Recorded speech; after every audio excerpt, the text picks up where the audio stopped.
А в Ухте тем временем до сих пор не решен вопрос с выбором организации по обслуживанию контейнерных площадок. Напомним, весной мэрия приняла решение забрать их у управляющих компаний и передать в управление муниципального Ухта спецавтодора. Впрочем, затея успехом не увенчалась. И теперь городские власти пытаются навести порядок другими доступными способами. Виктория Науменко следит за ситуацией. Контейнерные площадки в Ухте до сих пор на обслуживании Ухта спецавтодора. Решением мэрии их передали организации из рук управляющих компаний в марте. Надеялись на лучшее. Не случилось. Горожане продолжили жаловаться на беспорядок и переполненные мусорные баки. Муниципальной компании попросту не хватает рук. Мэрия решила вернуть площадки обратно управляющим компаниям, но процесс затянулся.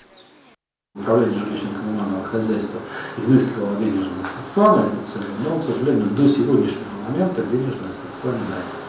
Поэтому вопрос остается пока в зависшем состоянии, и мы как обслуживали, так и будем обслуживать.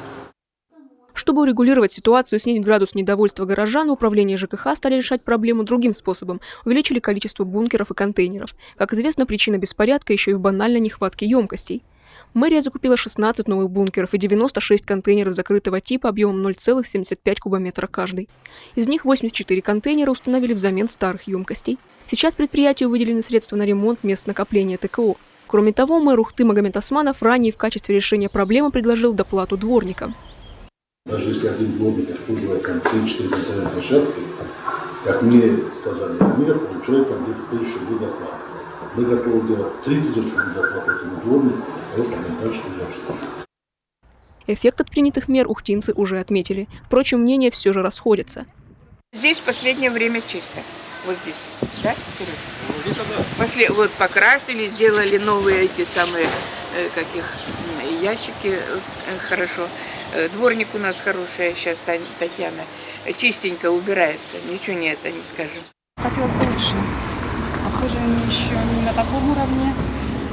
Все старое, обшарпано, правда, немножко заменили, ну а так, в принципе, нет ничего. Пусть стараются, надо лучше, потому что очень много уже и крыс появляется, и собак бездомных. Нормально у нас здесь. Что с этой стороны, что с той. Городские власти и организации давно сходятся во мнении о том, что порядок на контейнерных площадках можно навести только если вывоз ТКО и уборка площадок будет находиться в одних руках. Этой позиции придерживаются и на уровне республики. Так, глава республики Владимир Уйба уже дал поручение отраслевым министерствам законодательно закрепить обслуживание контейнерных площадок за региональным оператором по обращению с ТКО. Виктория Науменко, Павел Лагутин, телеканал Юрган, Ухта.